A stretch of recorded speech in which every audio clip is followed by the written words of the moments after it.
नमस्कार मित्रों, आप देख रहे हैं यूट्यूब चैनल परम सत्ता। आप सभी का स्वागत है समय की यात्रा में। आज मैं लेकर आया हूँ आपके समक्ष कि शरीर में आत्मा कब प्रवेश करती है। वो शक्ति, वो एक ऐसी ऊर्जा है जो शरीर में कब प्रवेश करती है, जो शरीर को चलाती है। चाहे शरीर किसी का भी हो, मानव का हो, पक्षी का हो, पशु का हो या पेड़ पौधे का हो। तो आज हम इसी के विषय में बात करेंगे कि आत्मा शरीर में कब प्रवेश करती है। मैं आपको बता दूं कि जो ये सवाल है, हम ये तो नहीं कह सकते कि कोई आत्मा, कोई ऊर्जा किसी के अंदर प्रवेश करती है। लिखा है, सुना है, पढ़ा है मैंने, पुराणों में जिक्र मिलता है इस चीज़ का। जो आत्मा शब्द है वो किसी शरीर के अंदर प्रवेश करता है और कुछ टाइम के लिए शरीर के अंदर रहता है, वापस शरीर के अंदर से निकल जाता है। यानी कि जन्म के दौरान वो शरीर के अंदर प्रवेश करता है और मृत्यु के दौरान वो शरीर से निकल जाता है। ऐसा मैंने शास्त्रों में पढ़ा है। तो क्या ये बात सच है कि कोई आत्मा नाम की ऐसी चीज़ है जो कि प्रवेश करती है और वापस निकल जाती है? चलो आज इसी के विषय में हम चर्चा करेंगे। तो आपको बता दिया जाए कि आत्मा शुक्राणु में होती है और जाके अंडाणु में मिलती है। तो फिर जो आत्मा है वो शुक्राणु से अंडाणु में प्रवेश होती है। तो भी ये बात स्पष्ट नहीं की जाती है कि वाकई में ऐसा होता हो। तो मूल बात क्या है उसके विषय में हम बात करेंगे। वीर्य और अंडाणु जब मिल जाता है तो लगभग 16 और 17 कोशिकाएं बनती है और वो गर्भनाल बन जाती है।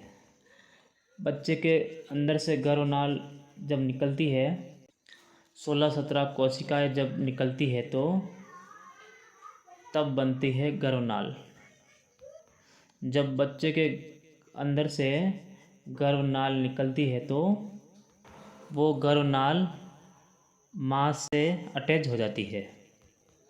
फिर उसी नाल से बच्चे को पोषण मिलता है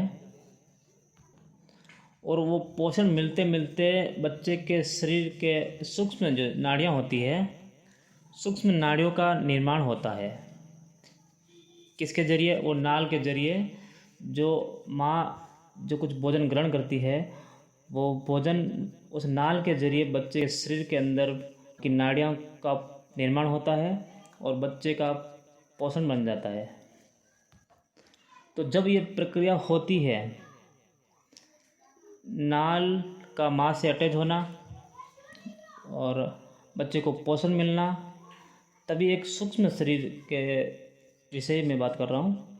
सूक्ष्म शरीर के जरिए उस शरीर के अंदर जो विशिष्ट होता है, उस शरीर के अंदर आत्मा प्रवेश कर देती है। उस समय, जिस समय नाड़ियों का बनना, पोषण मिलना और नई नाड़ियों का निर्माण होना, उसी समय एक सूक्ष्म रूप से आत्मा प्रवेश कर जाती है शरीर के अंदर।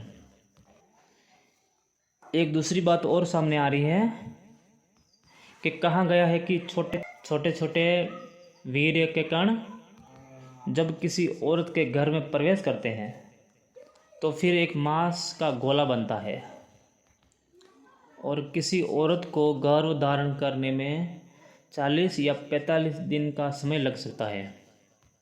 कहा गया है कि 40 या 48 दिनों के बाद जीव की प्रक्रिया शुरू होती है। बताया ये जा रहा है कि जब कोई औरत गर्भ धारण करती है तो उसके ठीक 40 या 48 दिनों के बाद कोई आत्मा नाम की चीज़ प्रवेश करती है शिशु के अंदर। कोई जीव धारण करता है शिशु के अंदर। उसके पहले की जो प्रक्रिया होती है वो घोला बनने का, वो स्वयं माँ का शरीर की जो नाड़ियाँ हैं वही करती है। उसके अंदर कोई जीव नहीं होता है, परंतु पूर्ण रूप से नहीं है। उस शरीर के अंदर पूर्ण रूप से जीवन का उत्पन्न होना नहीं बताया गया है। यानी एक हल्की सी आहट कह सकते हैं हम। 40 से 48 दिनों के अंदर एक हल्की सी आहट को हम महसूस कर सकते हैं कि उस गोले के अंदर कोई जीव प्रवेश कर गया है। एक प्रश्न उठा है यहाँ पर कि अगर वो गोला जो बना होता है किसी महिला के घर में, तो वो गोला अगर ख़राब हो जाए तो क्या वो जीव है, जो आत्मा है, क्या वो शरीर छोड़ देती है? हाँ, ऐसा बिल्कुल हो सकता है। अगर 84 या 90 दिनों के अंदर अगर कोई ऐसी दुर्घटना हो जाए या ऐसी कोई प्रॉब्लम हो जाए जिसकी वजह से शरीर खराब हो जाए, तो जो जीव होता है उसके अंदर, जो आत्मा कह सकते हो, आत्मा जो होता है वो अपना शरीर छोड़ सकता है। परंतु बात यह भी आती है कि 90 दिनों के बाद अगर ये प्रक्रिया हो जाए, अगर शरीर को ये हम कहेंगे कि तुम ये शरीर छोड़ दो, तो वो नहीं छोड़ेगा, वो उसके अंदर ही मौजूद रहेगा। आपको कह दिया जाए कि 90 दिनों के बाद जो आत्मा होती है, जो ऊर्जा होती है, वो शरीर नहीं छोड़ती है, वो शरीर में ही रहती है। पर यह साफ साफ बता दिया जाए आपको कि 84 या 90 दिनों के पहले, 90 दिनों के पहले की बात अगर हम बताते हैं, आत्मा जो है वो शरीर में पूर्ण रूप से निवास नहीं करती है। हम ये बता सकते हैं कि आत्मा का कनेक्शन जरूर होता है उस शरीर के अंदर, पर पूर्ण रूप से निवास नहीं कर सकती। जैसे आपको बता दिया जाए, एक टॉर्च को हम ले लें और उस टॉर्च का उजाला हम दूर तक डालेंगे, तो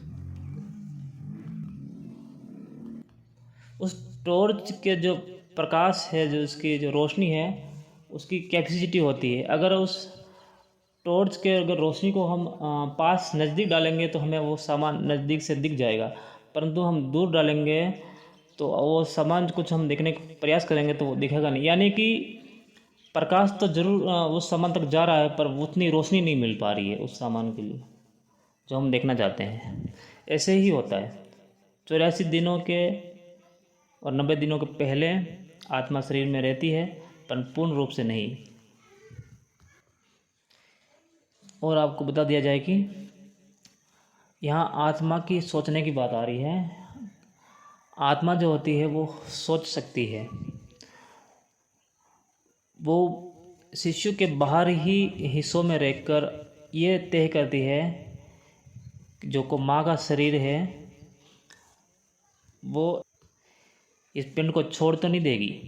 पूरा रूप से इस चीज़ को तय करता है, आत्मा जो होता है वो उस चीज़ को तय कर लेता है कि जो माँ है वो इस पिंड को छोड़ता ना दे। तो फिर जब 90 दिन पूर्ण हो जाते हैं तो उसी के बाद वो फिर आत्मा जो होता है वो शरीर में प्रवेश कर जाता है।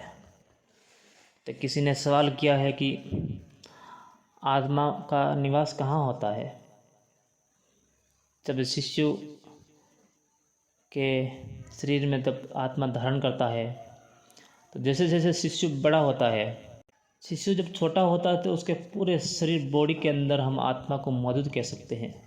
पर जब जब जैसे जैसे वो बड़ा होता है, साल 2 साल या 5 साल या 10 साल, जैसे जैसे उसकी आयु बढ़ती रहती है, उसकी आत्मा जो होती है दिमाग के सेंटर में आ जाती है, यानी कि माइंड।